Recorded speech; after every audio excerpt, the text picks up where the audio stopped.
एक चीज़ मैंने कंटिन्यू रखी है वो ये थी कि मैं कोड को पढ़ता। 3-4 चीज़ें देखते हैं कंपनी के अंदर। उसमें आपकी सबसे पहले प्रायोरिटी होती है कि आपकी कैरियर ग्रोथ हो रही है कि नहीं, आपकी लर्निंग हो रही है कि नहीं। कोविड के बाद थोड़ा सा इसका रुझान बढ़ा, वरना उससे पहले तक बिल्कुल इस चीज़ का कोई रुझान नहीं था ऑनलाइन स्टडी का। इवन समझ आ रही है नहीं आ रही, आप क्या करोगे? आप एक रॉन्ग असम्पशन बना लोगे ना कि ये कोड ये कर रहा है। आप डिबग जब करोगे तो आपको एग्जैक्टली पता चल जाएगा कि वो कोड क्या कर रहा है। अगर आप रियल वर्ल्ड के प्रॉब्लम सॉल्वर बन जाते हैं ना, तो आपके लिए कोई खास डिफिकल्टीज नहीं होती किसी भी चीज़ पे काम करने के हवाले से।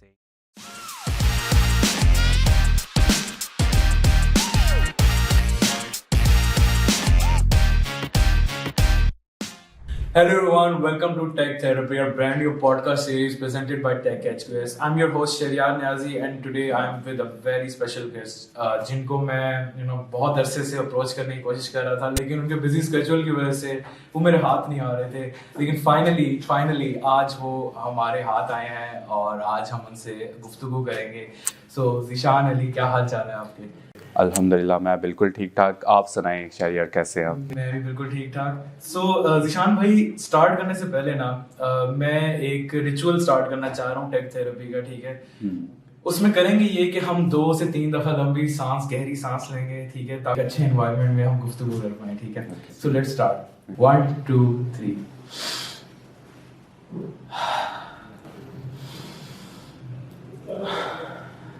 ठीक है भाई, तो इंटरेस्टिंग लगा ये।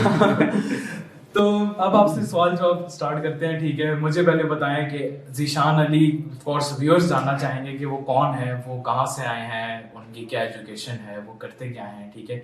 तो ज़ीशान अली क्यों ना खुद बताएं हमारी ऑडियंस को कि कौन है वो, तो please sir. Alright, thank you so much for inviting me. First of all, मैं लाहौर से बिलोंग करता हूँ। इनिशियली तो हमें आइडिया नहीं था कि किस तरफ आना है। इनिशियली हम लोगों ने देखा कि आजकल ट्रेंड क्या चल रहा है। Well, I will let you know कि उस टाइम पे ऐसा था कि ये फील्ड जो स्पेसिफिकली कंप्यूटर साइंस की फील्ड थी, काफ़ी जो है इमर्जिंग फील्ड कहलाती थी। बहुत से लोग इस तरफ आ रहे थे। वेल, तो उस टाइम पे जो हमारे मेंटर्स थे उन्होंने हमें थोड़ा इस पे गाइड किया। उन्होंने बोला आप इस फील्ड में जा सकते हो।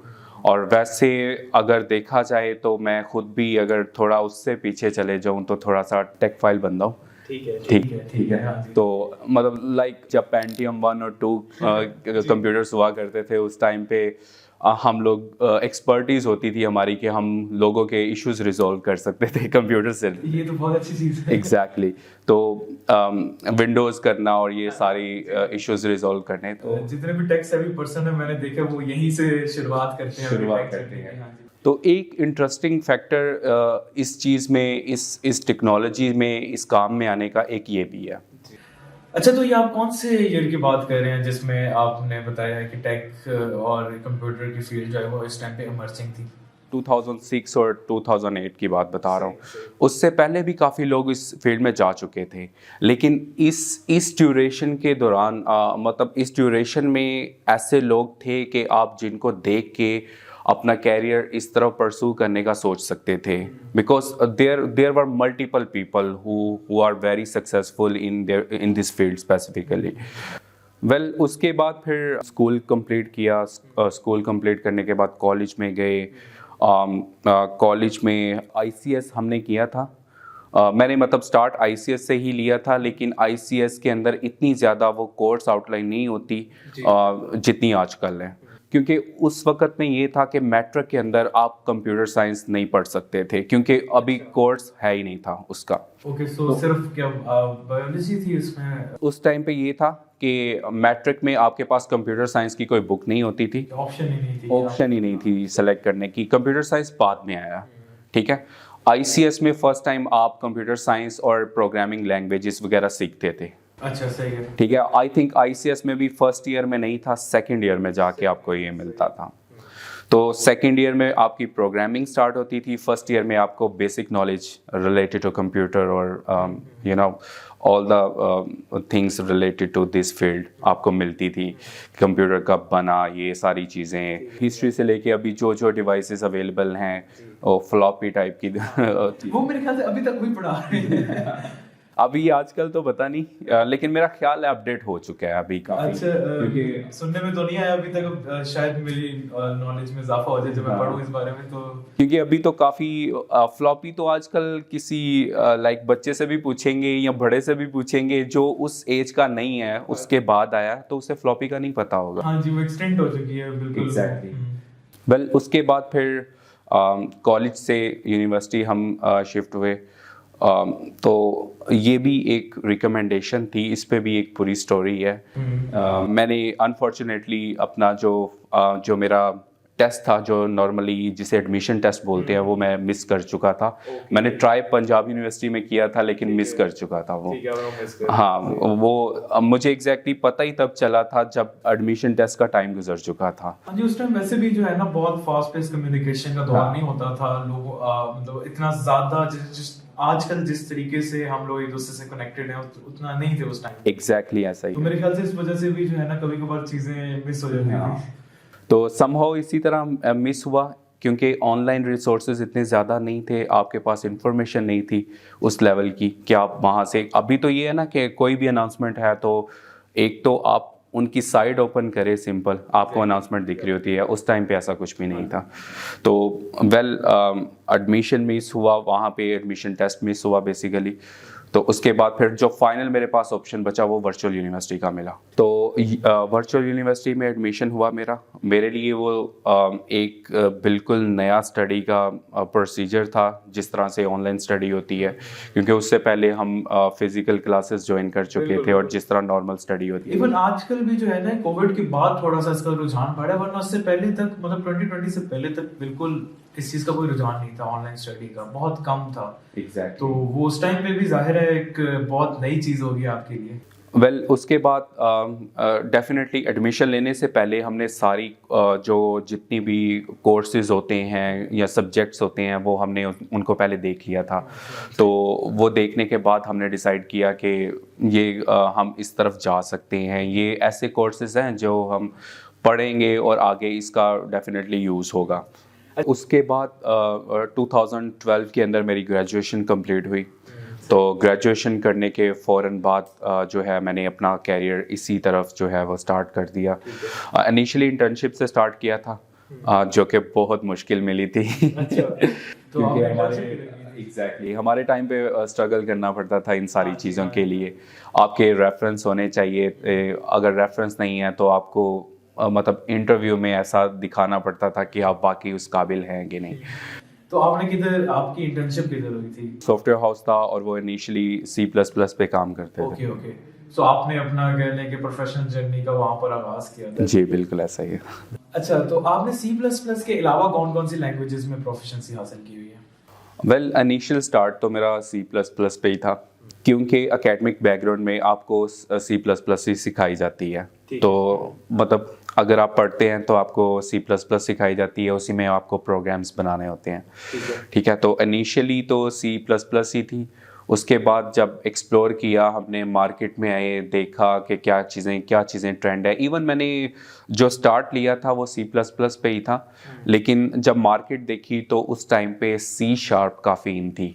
ASP.NET और C#, MVC भी थी उस टाइम पे। नॉर्मल वेब फॉर्म्स भी हुआ करते थे मोस्टली प्रोजेक्ट के अंदर। तो ये सारी चीज़ें जब देखी और फिर मार्केट जो है एवेलुएट की, मार्केट में क्या चल रहा है, तो फिर उस टाइम पे डिसाइड किया कि मुझे C++ को छोड़ के .NET में आना चाहिए। .NET C# में जो है वो एक्सपर्टीज फिर मैंने डेवलप की। तो अगर आपने फर्ज करें कोई भी लैंग्वेज सीख लिया तो आपके लिए स्विच करना इतना मुश्किल नहीं है, क्योंकि बेसिक कॉन्सेप्ट सेम हो। एग्जैक्टली C++ टोटली आपके ऊप कॉन्सेप्ट पे डिपेंड करती है, और C# भी एग्जैक्टली ऐसा है। कुछ लैंग्वेजेस हैं जो ऊप कॉन्सेप्ट पे नहीं होती, उनको sorry to cut you off, but पता नहीं शायद कुछ लोगों को ना भी पता और मुझे भी नहीं पता बाय द वे कि ऊप कॉन्सेप्ट क्या होता है। ऑब्जेक्ट ओरिएंटेड प्रोग्रामिंग का कॉन्सेप्ट होता है। तो इसमें कुछ रूल्स होते हैं जो आपको फॉलो करने होते हैं। वही आपको सेकेंड ईयर के अंदर अगर आपने पढ़ा है, वही फिर आप अपनी ग्रेजुएशन के अंदर पढ़ते हैं। इवन हमारे पास एक कोर्स भी था उस टाइम पे ग्रेजुएशन पे, ऑब्जेक्ट ओरिएंटेड प्रोग्रामिंग का। तो उसमें एग्जैक्टली सारे वो रूल्स थे, किस तरह से इनहेरिटेंस होती है, किस तरह से पॉलीमॉर्फिज्म होता है, ये सारी चीज़ें हमने वहीं पे।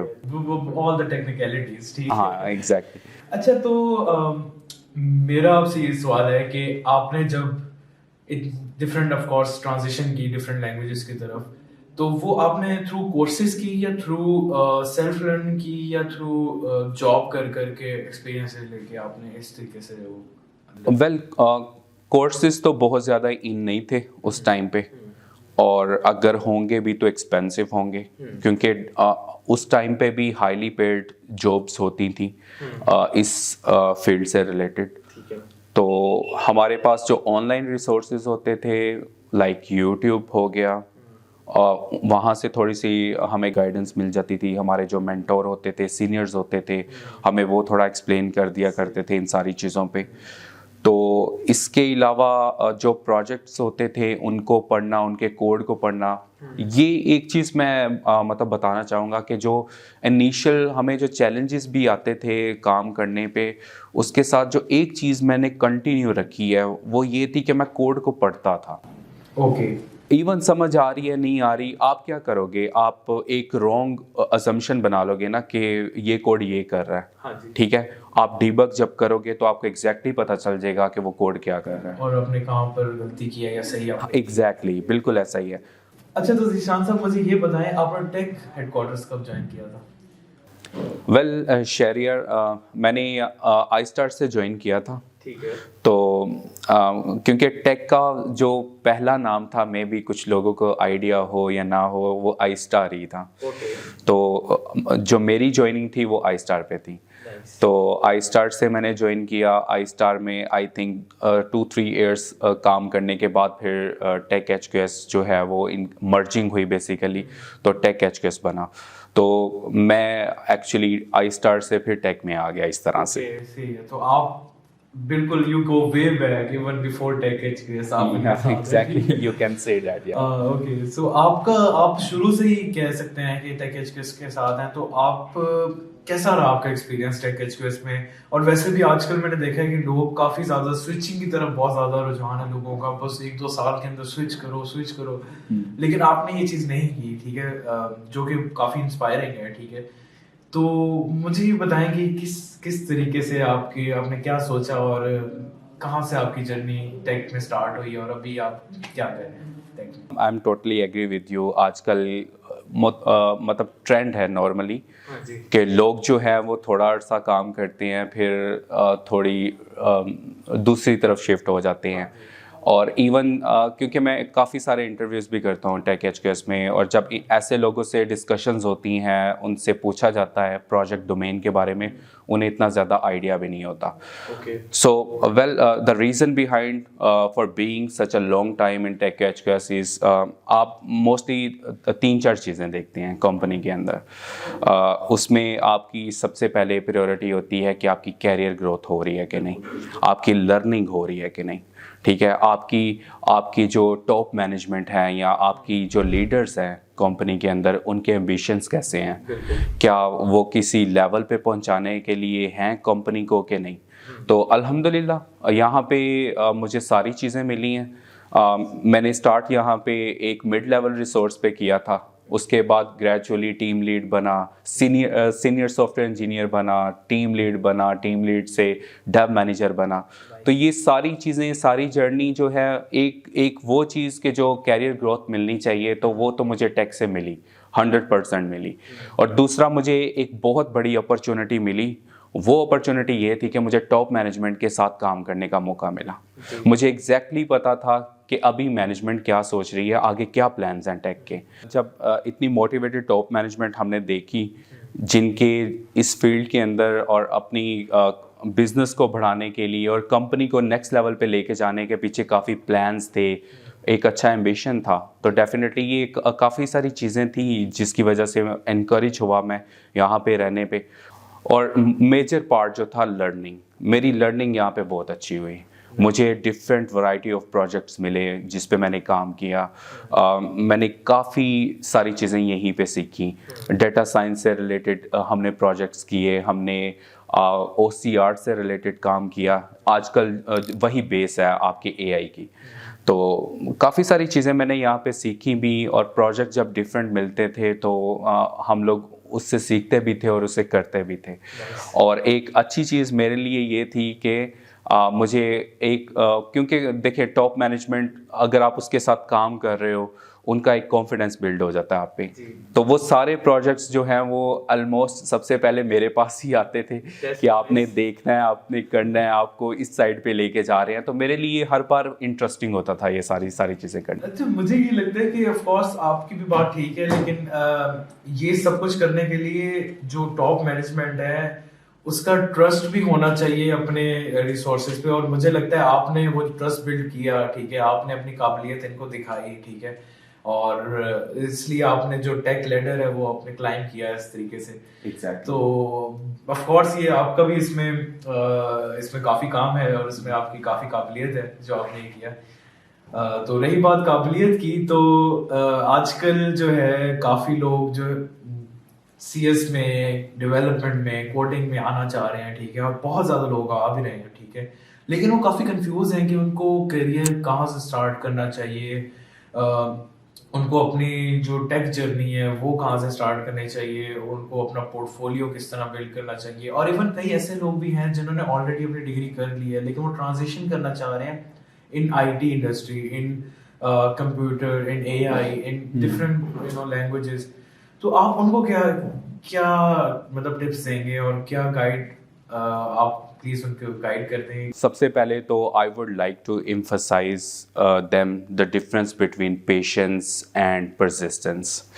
अगर they are going to learn the coding, तो कोडिंग वो 1-2 दिन के अंदर नहीं सीख सकते। कोडिंग स्किल्स बिल्ड करने पे टाइम लगता है, ठीक है।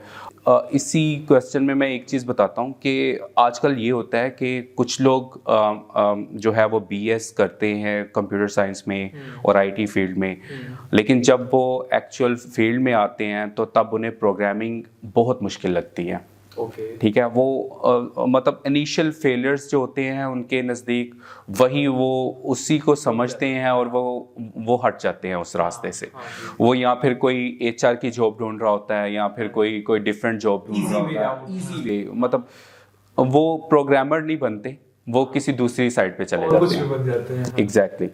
तो बेसिकली मैं उनको ये रिकमेंड करूँगा कि आप थोड़ा टाइम दें।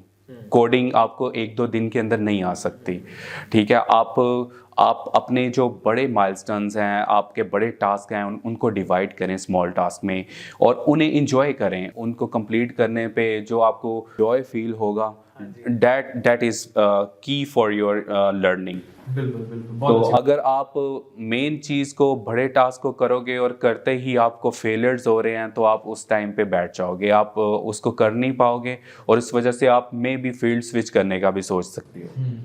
तो इसके अलावा जो आपने बात की है कि जो हमारे आजकल के जो न्यू जनरेशन है वो उनको किस तरफ आना चाहिए, वेल उनको मैं ये रिकमेंड करूँगा कि they can start from very basic languages. क्योंकि इम्पॉर्टेंट क्या है, इम्पॉर्टेंट ये है कि जो वो सीखने जा रहे हैं वो उन्हें समझ भी आए। बिल्कुल एग्जैक्टली। कि अगर उन्हें समझ नहीं आएगी उस चीज़ की, तो वो फिर उन्हें सारा टाइम ही अपना पूरे कैरियर का एक प्रेशर सा फील होगा, ठीक है, और वो ऐसे ही उनको लगेगा कि मुझे इन चीज़ों की समझ आ ही नहीं सकती। और वो अपने मेरे ख्याल से काम में बहुत ज़्यादा जुगाड़ भी लगाते हैं। एग्जैक्टली, वो मतलब उस लेवल पे जा नहीं सकेंगे, उस लेवल की कंफर्ट नहीं उन्हें फील होगी, तो इस वजह से वो फिर जो है ना उस लेवल पे परफॉर्म नहीं कर पाएंगे। तो जो बेसिक लैंग्वेजेस हैं पहले उन पे ग्रिप करें। एक बार उन पे आपकी ग्रिप हो जाती है, बेसिक लैंग्वेज लाइक आप जावास्क्रिप्ट से काम स्टार्ट कर सकते हो। आप जावास्क्रिप्ट के थ्रू वेबसाइट्स बना सकते हो, आप अपना पोर्टफोलियो भी बिल्ड कर सकते हो। तो उसके साथ साथ आप पाइथन सीख सकते हैं, पाइथन से ही बाद में आप AI पे शिफ्ट हो सकते हैं, ठीक है। लेकिन इनिशियली आपको इतनी मतलब जो बिगिनर फ्रेंडली लैंग्वेजेस हैं, जिस तरह मैंने जावास्क्रिप्ट आपको बोला, आपको पाइथन बोला, आप इनसे स्टार्ट ले सकते हैं। अगर आपने अपने एकेडमिक कैरियर के अंदर आपकी OOP के कॉन्सेप्ट अच्छे हैं, ऑब्जेक्ट ओरिएंटेड प्रोग्रामिंग के कॉन्सेप्ट अच्छे हैं, आप .NET पे आ सकते हैं, ठीक है। एक लैंग्वेज पे पहले थोड़ी अंडरस्टैंडिंग बिल्ड करें, एक बार आपकी अंडरस्टैंडिंग बिल्ड हो जाती है then you can move to another language, और उस पे फिर आपकी सिलेक्शन हो सकती है कि आजकल मार्केट में क्या ट्रेंड चल रहा है। लेकिन इनिशियली बेसिक से स्टार्ट करें, अपने फेलियर से बिल्कुल ना घबराएं। आपको चैलेंजेस आएंगे डेफिनेटली, क्योंकि हमें भी फेस हुए थे चैलेंजेस, आपको भी आएंगे। तो आप उन चैलेंजेस से निकलें, जो स्मॉल विक्ट्रीज हैं उनको एंजॉय करें, इससे आप आगे बढ़ेंगे। तो बहुत ही ज़बरदस्त किस्म की आपने एक्सप्लेनेशन दी है, बहुत ही लेयर्ड किस्म की, ठीक है, कि किस तरीके से स्टार्ट करना चाहिए। क्योंकि लोग असल में बहुत ही इम्पेशेंट होते हैं, वो चाहते हैं कि फ़ौरन उनको सक्सेस मिल जाए, बल्कि फ़ौरन उनको पैसे मिल रहे हैं, ठीक है। हाँ। वो बस चाहते हैं कि यार मैं एक साल, जिस साल मैं आया हूँ इस फील्ड में, उसी साल में लाखों कमाने लग जाऊँ, ठीक है। तो ऑफ कोर्स ऐसा नहीं होता, एक एक प्रोसीजर होता है, एक मतलब स्टेप्स, आपने बेबी स्टेप्स लेने होते हैं, आप एकदम से नहीं इस तरीके से कर सकते। इस पे मैं एक और चीज़ भी मेंशन करना चाहूँगा कि देखें, अगर आप एक अच्छे प्रोग्रामर बनना चाहते हैं, अपने इस कैरियर में मतलब अच्छी तरह से अपना कैरियर जो है वो बिल्ड करना चाहते हैं इस फील्ड के अंदर, तो मैं तो आपको ये रिकमेंड करूँगा कि इनिशियली आपको बहुत ज़्यादा फोकस पैसों पे नहीं रखना चाहिए। बिल्कुल। ठीक है, आपका इनिशियली फोकस आपकी लर्निंग पे होना चाहिए, और लर्निंग बहुत इंपॉर्टेंट है। आपके इनिशियल 2-3 साल जिस तरह से गुजरते हैं, इट टोटली डिपेंड्स कि आपका फुल कैरियर किस तरह से जाएगा। बिल्कुल। और ऐसी भी बात है कि कई दफ़ा आपके पेरेंट्स की तरफ से आपको प्रेशर आएगा, आपके दोस्तों की तरफ से, कई कुछ आपसे ज़्यादा कमा रहे होंगे, आपके कज़न्स होंगे वो आपसे ज़्यादा हो सकता है कमा रहे हो, लेकिन आपने उन चीज़ों से नहीं घबराना, ठीक है। आपने अपने स्किल बिल्डिंग की तरफ फोकस करना है, और एक टाइम आएगा जब सारे समझ जाएंगे, एग्जैक्टली और हो सकता है उस टाइम पे आपकी सैलरीज उनसे काफ़ी ज़्यादा हो, काफ़ी ज़्यादा हो, क्योंकि आपकी एक्सपर्टीज उस लेवल की होंगी। बिल्कुल बिल्कुल। और वो उस सैलरी में जो किसी टाइम पे आपसे ज़्यादा थी, वो हो सकता है उससे कुछ थोड़ी सी ज़्यादा हो गई हो। अच्छा, तो ज़ीशान भाई मुझे ये बताएं कि जो नए लोग जो इस फील्ड में आ रहे हैं, वो पोर्टफोलियो ऑफ कोर्स बिल्ड करना चाहते हैं, जो कि वो क्लाइंट्स को दिखाना चाहते हैं, कंपनीज को दिखाना चाहते हैं, और अपने लिए भी इवन, तो उनको आप क्या रिकमेंड करेंगे, वो किस तरीके से वो अपना पोर्टफोलियो बिल्ड करें? पोर्टफोलियो के लिए डेफिनेटली आपने जिन प्रोजेक्ट्स पे काम किया है बहुत इम्पोर्टेंट है। अगर आपको अभी टाइम नहीं मिला, आपने किसी प्रोजेक्ट पे अभी काम नहीं किया, तो एक चीज़ तो आप मेक श्योर कर सकते हैं कि आपका जो फाइनल ईयर प्रोजेक्ट है, जिस पे आप ग्रेजुएशन पे काम कर रहे होते हो या मास्टर्स कर रहे हो, तो आपका फाइनल ईयर प्रोजेक्ट है। तो अगर आपने वो बिल्ड किया है, तो पहले नंबर पे तो खुद करें, उस पे काम करें खुद, आपको उसकी पूरी अंडरस्टैंडिंग होनी चाहिए। इसके बाद आप इंटर्नशिप ढूंढें प्रॉपरली, और इंटर्नशिप के लिए डेफिनेटली आपके कुछ पोर्टफोलियोज देखे जाते हैं, आपने क्या काम किया है। तो स्मॉल प्रोजेक्ट से आप स्टार्ट ले सकते हैं फॉर योर सेल्फ लर्निंग, ठीक है।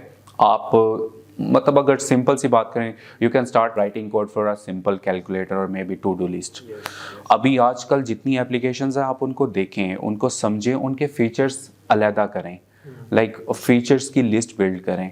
आपको अगर सारी समझ नहीं आ रही उस एप्लीकेशन की, सारे फीचर्स पे काम ना करें, लेकिन कुछ फीचर बिल्ड करना स्टार्ट करें खुद से।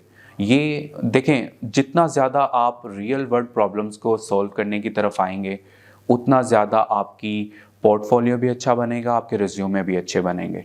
क्योंकि अगर आप रियल वर्ल्ड के प्रॉब्लम सॉल्वर बन जाते हैं ना, तो आपके लिए कोई ख़ास डिफ़िकल्टीज़ नहीं होती किसी भी चीज़ पे काम करने के हवाले से, या फिर कोई भी अगर आपको एक्सप्लेन करनी पड़ती है कोई भी चीज़ regarding the project that you have done, तो ईजी हो जाएगा आपकी। बिल्कुल। सो इस तरह से आपकी जो प्रोजेक्ट्स होंगे वो ऐसे होंगे जिससे आपका एम्प्लॉयर जो है वो एम्प्लॉयर को फैसिनेट कर सकता है, एम्प्लॉयर इंटरेस्टेड होगा उस चीज़ में, ठीक है। तो इस तरह इन सारी चीज़ों पे फोकस करें। पोर्टफोलियोज आजकल तो I think online AI tools मिल जाते हैं जिससे आप काफ़ी अच्छे बिल्ड कर सकते हैं।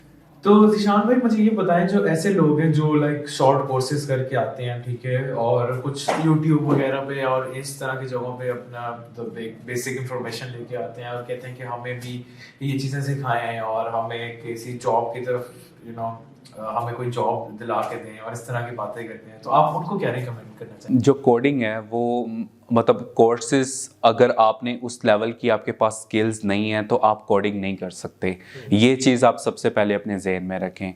जो कोर्सेज आपने लाइक छोटे मोटे कोर्सेज 2-3 महीने के करते हैं और या फिर ऑनलाइन कुछ वीडियोस देख ली, कुछ ट्यूटोरियल्स देख ले, उनके स्किल्स उस लेवल के बिल्ड नहीं होते और वो भी इस फील्ड में आने का ट्राई कर रहे होते हैं, तो उन्हें मैं ये रिकमेंड करूँगा आप पहले आई थिंक ग्रेजुएशन होनी चाहिए आपकी एटलीस्ट। आप इसको इस तरह से चेक करें, आपको बेसिक कॉन्सेप्ट से नहीं पता प्रोग्रामिंग के, आपको कोडिंग के जो बेसिक फंडामेंटल्स होते हैं आपको उनका आइडिया नहीं है।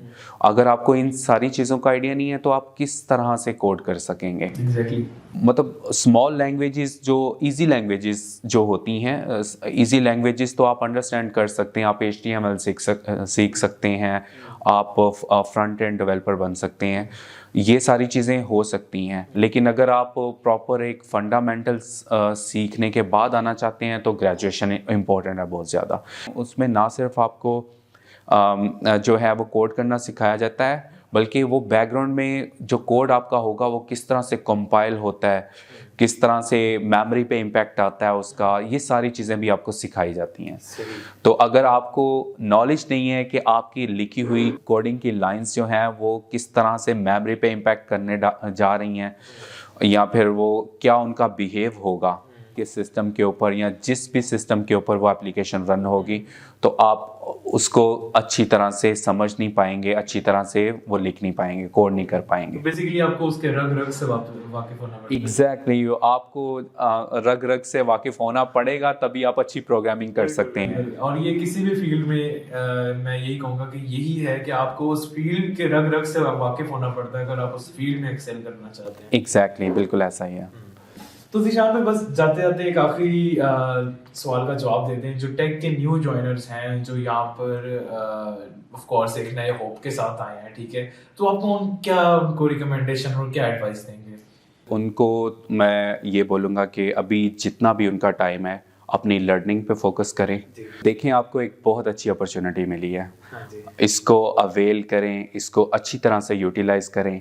आपके जो टीम लीड्स हैं वो काफ़ी एक्सपर्ट्स हैं, तो मतलब इन लोगों में बैठेंगे, इन लोगों से काम सीखेंगे, इन लोगों से अपनी जो भी आपको चैलेंजेस आते हैं उनके सॉल्यूशंस डिस्कस करेंगे, तो आप बहुत जल्दी लर्निंग भी आपकी होगी और आपके कैरियर बिल्डिंग भी अच्छी हो जाएगी। तो इन चीज़ों पे फोकस करें। बाकी जो दूसरी चीज़ें हैं जिन पे नॉर्मली आजकल लोग फोकस कर रहे हैं उन चीज़ से अवॉइड करें। मैं सिंपल ये कहूँगा, लर्निंग एक बार आपकी हो जाएगी, आपके स्किल्स डेवलप हो जाएंगे, तो आप एक वैल्यूएबल रिसोर्स बनेंगे। वो आप टेक के लिए भी बन सकते हो या फिर किसी और कंपनी के लिए भी बन सकते हो, दैट इज़ अनदर स्टोरी। तो वैसे ज़ीशान भाई, मुझे ये भी पता चला कि आप यूएस जा रहे हैं, तो मैं आपसे यही पूछना चाहूँगा कैसा लग रहा है आपको यूएस ऑफ कोर्स बिल्कुल जल्द ही, मेरे ख्याल से नेक्स्ट वीक जा रहे हैं। जी, नेक्स्ट वीक पे जी, तो कैसा लग रहा है आपको यहाँ पे टेक एचक्यूएस पाकिस्तान में? तो जितना मेरा टाइम गुजरा है काफ़ी मेमोरेबल है, और लेट्स सी अभी यूएस में जाते हैं, टेक एचक्यूएस यूएसए में किस तरह का टाइम गुजरता है। जी, I hope, sorry to cut you off, but I hope आपका वहाँ पर टाइम बहुत अच्छा गुजरे। जी इंशाल्लाह, और कांग्रेचुलेशंस एज वेल कि आप वहाँ पर जा रहे हैं। Thank you so much. और आप पैकिंग शैकिंग सारी कर ली है ना? हाँ, पैकिंग चल रही है सही है। और मतलब मैक्सिमम चीज़ें मैंने कर ली हैं और कुछ चीज़ें अभी रहती हैं, वो इंशाल्लाह वाइंड अप कर रहा हूँ, चीज़ें यहाँ पे भी और फिर पैकिंग से रिलेटेड भी। नहीं, सही है। यूएस में क्योंकि एक टेक की बहुत बड़ी मार्केट है, ठीक है, वहाँ पर लर्निंग अपॉर्चुनिटीज आपको बहुत मिलेंगी, और वहाँ पर मैं मतलब I am super excited to see your growth as well US में, ठीक है। So let's hope for the best, और इंशाल्लाह आप वहाँ पर भी एक्सेल करेंगे अपने फील्ड में, और वहाँ पर भी अपने स्किल्स को जो है वो बढ़ाएंगे। So that's about it, I think. Thank you very much Zeeshan भाई, आपके साथ गुफ्तगू करने का बहुत मजा आया। आपने बहुत सी वैल्यूएबल इंफॉर्मेशन हमें दी है कि किस तरीके से हमें कोडिंग की फील्ड में किस तरीके से आना चाहिए, क्या क्या प्रोसीजर्स करने चाहिए, किस बेबी स्टेप्स लेके आपको चलना चाहिए आगे, क्योंकि ज़रूरी नहीं है कि आप एक ही दम बिल्कुल नहीं बढ़ सकते। आपको आहिस्ता आहिस्ता हमेशा लेयर्स के थ्रू आपने लर्निंग करनी होती है, आपने आगे बढ़ना होता है, और यही जो है ना, जो सक्सेस है उसकी एक जो चाबी है वो यही है। एग्जैक्टली ऐसा ही ठीक है। है, तो thank you very much, hope you enjoyed talking to me. Definitely. Thank you very much. We'll see you in the next episode. Hope you guys enjoyed it.